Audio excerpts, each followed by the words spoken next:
أعوذ بالله من الشيطان الرجيم بسم الله الرحمن الرحيم والصلاة والسلام على رسول الله وعلى آله وصحبه أجمعين. السلام عليكم ورحمة الله وبركاته. يا أيها المسلمون, Allah subhanahu wa ta'ala nous a promis d'attendre la taqwa, si vraiment en fait on respectait certaines choses durant le Ramadan. Peut-être qu'on va atteindre la taqwa. Et donc on va essayer de voir, Inch'Allah, quelles sont les actions qu'on peut mener durant ce mois de Ramadan pour donc espérer atteindre cette taqwa. Donc on va partir en fait sur une journée classique, sachant qu'il y a énormément de bonnes actions qu'on peut réaliser. On va pas pouvoir toutes les lister. L'objectif ici, c'est juste de donner quelques orientations pour permettre en fait aux jeûneurs que nous sommes d'essayer d'engranger le maximum de bonnes actions.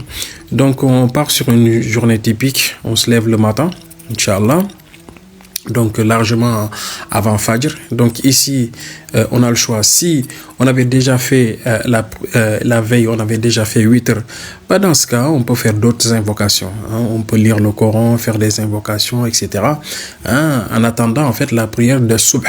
D'accord. Si on n'avait pas fait la prière de 8 heures la veille, donc dans ce cas ici, Inch'Allah, on peut faire quelques rakas, donc c'est Qiyamul Layl avant donc Subh.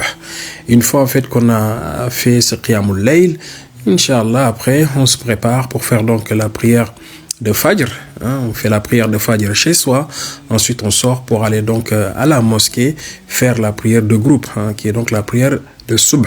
En sortant de chez soi, on n'oublie pas bien évidemment les invocations de sortie de chez soi que le prophète Mohammed sallallahu alayhi wa sallam nous a apprises. Bismillah, tawakkaltu ala Allah, la hawla wa la quwwata illa billah. Et tout à l'heure même, lorsqu'on se réveillait le matin, on n'oublie pas aussi les invocations. Alhamdulillah, alladhi ahyana ba'da ma amatana wa ilayhi an-nushur. Là, c'est quand on se réveille du lit. Donc là, on s'apprête donc à aller vers la mosquée pour donc faire la prière de Subh. Donc, il ne faut pas oublier l'invocation en sortant de chez soi, je l'ai dit, au cours du chemin, enfin, pour se rendre à la mosquée, là également, il y a des invocations que le prophète Mohammed sallallahu alayhi wa sallam nous a dit. Allahumma ja'al fi qalbi nouran, wa fi lisani nouran, wa fi basari nouran, etc. jusqu'à la fin. On essaie justement de mémoriser ces invocations et de les répéter, surtout pendant le Ramadan, pour engranger le maximum de bonnes actions. Donc, une fois à la mosquée, là, on fait la prière derrière l'imam, en groupe. Lorsqu'on a fini, on fait ce qu'on appelle les baqiyat salihat. Ce sont les invocations qu'on dit ba'da salah, après la salat. Et donc, une fois en fait que ces invocations, on les a terminées, donc on fait les askar de subh, les askar du matin qu'on a l'habitude de faire, que Muhammad sallallahu alayhi wa sallam nous a appris. Bismillahi alladhi la yadurru ma'a ismihi shay'un fil ardi wala fis sama'i wa huwa al-sami'ul alim, 3 fois, etc., etc., etc. Il y en a plein. On essaie de les faire, voilà, la ilaha illallah wahdahu la sharika lah, lahul mulk wa lahul hamdu wa ala kulli shay'in qadir. On le fait une centaine de fois minimum. On fait donc toutes les autres invocations que le prophète Mohammed sallallahu alayhi wa sallam nous a apprises. L'objectif n'est pas ici de toutes les lister, mais au moins de donner quelques indications. Alors, donc, sachez que le prophète Mohammed sallallahu alayhi wa sallam nous a dit également que toute personne qui fait la prière de Subh en groupe, puis reste à la mosquée jusqu'à Shuruk, quelques minutes après Shuruk, tu fais 2 rakatayn, c'est comme si tu gagnais la récompense d'une personne qui a fait le Omra. Allahu Akbar. Même en étant chez nous, on a la capacité de gagner en fait cette Omra sans même se rendre à la Mecque. Et ça, c'est un immense, on va dire, source de bienfaits. Sachez que vers 11h midi, on peut faire également la prière de Dora que le prophète Mohammed sallallahu alayhi wa sallam nous a appris. C'est donc 2 rakas qu'on peut faire, ou plusieurs rakas.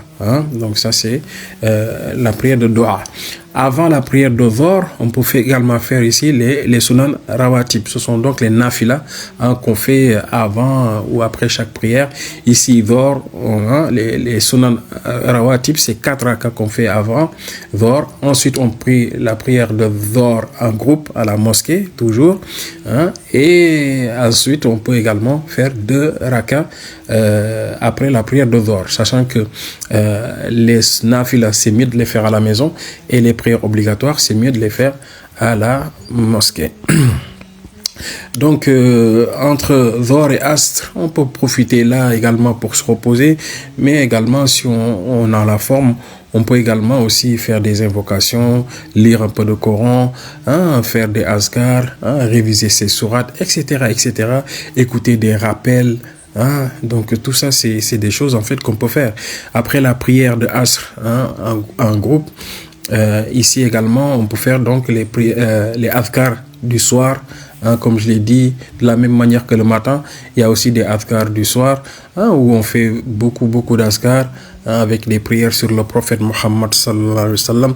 Et jusqu'à Maghreb, hein, on a aussi le temps ici de lire du Coran, de regarder un dars, d'écouter des rappels, de visiter un malade, hein, d'appeler en fait la famille, etc., hein, de faire des invocations jusqu'au moment de la coupure. Hein. Il y a ici aussi, à ce moment-là, hein, le prophète Mohammed sallallahu alayhi wa sallam nous a dit que les invocations du jeûneur ne sont pas rejetées. Hein, donc au moment de la coupure, c'est le moment en fait de faire des invocations. Donc profitons de ces moments-là pour faire des invocations. Alhamdulillah. Et donc au moment de la coupure, là aussi, hein, pour rester dans la sunna, on utilise une date, trois dates, hein, de façon impaire, hein, où on boit de l'eau, hein, et faire également l'invocation de la rupture de jeûne.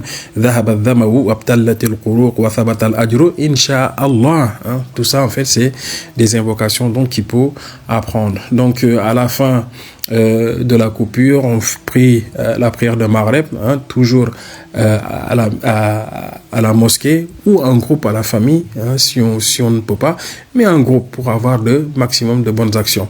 Et ici aussi, après la prière de Maghreb, on peut rajouter donc 2 rakas, hein, pour la sunna. À la prière de Isha, donc entre Maghreb et Isha également, on regarde si on peut faire de la lecture du Coran, si on peut faire regarder des vidéos, écouter du Coran. Hein, c'est des moments propices, ou bien échanger avec les enfants, hein, pour leur montrer en fait la beauté de l'islam, hein, pour les inciter justement à s'accrocher, à bien connaître leur religion. Ça aussi, c'est des moments en fait à privilégier. Donc après, il faut aller à la mosquée pour faire donc les prières de Tarawih, hein, qui sont donc une sunna qui est fortement recommandée. Le prophète sallallahu alayhi wa sallam nous a dit que celui qui prie derrière l'imam jusqu'à la fin des prières de Tarawih, c'est comme si tu as la récompense d'une nuit entière de prière. Donc restez jusqu'à la fin, hein, et faites donc la prière derrière l'imam. Donc si voici en fait une journée typique, hein, si au retour de la mosquée, voilà, on peut se reposer et puis se préparer pour se lever tôt le matin également pour faire donc les prières de tahajjud, hein, si on peut, ou bien faire juste en fait d'autres invocations, lecture du Coran avant la prière de subh.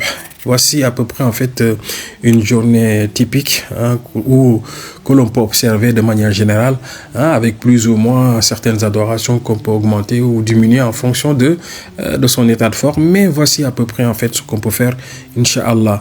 À côté de cela, il faut donc inclure des sadaqas de temps en temps, hein, aider les mosquées, offrir des repas aux jeûneurs. Le prophète sallallahu alayhi wa sallam nous a dit que celui qui offre un repas aux jeûneurs, c'est comme si tu avais la récompense en fait de ce jeûneur-là, de ce qu'il a jeûné. Tu as cette récompense sans pour autant que cela ne diminue en fait cette personne sa récompense. Donc voici des bonnes actions qu'il faut absolument penser à faire, hein. Voilà, nourrir des nécessiteux, nourrir des jeûneurs, etc. Avoir à côté de cela un bon comportement, ne pas chercher des polémiques, des disputes, ne pas s'énerver pour rien. Quand on est insulté, on répond moi je jeûne, hein. Pardonner, hein, demander pardon aux autres personnes en fait à qui on a offensé, auprès de qui on a commis des péchés, etc. Chercher la réconciliation, surtout auprès des membres de la famille, hein. Donc ça, ce sont des choses en fait qu'on peut vraiment essayer de cultiver durant donc le Ramadan. Identifier également les facteurs d'échec, hein, les facteurs d'échec. Et parmi ces facteurs-là, ceux qui sont les plus en vue, c'est quoi? Ce sont les réseaux sociaux. Un couteau à double tranchant. On peut énormément apprendre dans les réseaux sociaux, mais on peut également perdre énormément de temps sur des futilités, hein. On scrolle, on tombe sur des choses rigolotes, on scrolle et on se fait piéger et on se réalise que, hein, toute la journée on n'a fait que ça, et ça c'est des pièges en fait. Il faut vraiment éviter Netflix, les séries, les sketchs, certaines certaines séries en fait qui font que faire rigoler les gens ou bien qui tournent en dérision la religion, etc. Il faut vraiment s'en méfier pendant le Ramadan et même en dehors. Donc tout ça, ce sont des facteurs d'échec qu'il faut absolument donc éviter. Les multiplier les adorations les 10 dernières nuits, avec l'objectif justement de chercher la nuit du destin et avant la prière. La fin du Ramadan, sortir la zakat al-fitr et aller également à la prière de l'Aïd al-fitr quand on le peut. Donc, Inch'Allah, lorsqu'on observe tous ces éléments, toutes ces recommandations, Inch'Allah, on va pouvoir atteindre la piété à l'issue du Ramadan. Qu'Allah subhanahu wa ta'ala fasse qu'on atteigne tous la piété au terme de ce Ramadan, qu'il nous compte parmi les meilleurs de sa création, qu'il nous pardonne nos péchés et qu'il nous récompense à la hauteur de sa grande générosité. Wa sallallahu barik ala sayyidina Muhammadin wa ala alihi wa ashabi ajmain. Assalamu alaikum wa rahmatullahi wa barakatuh.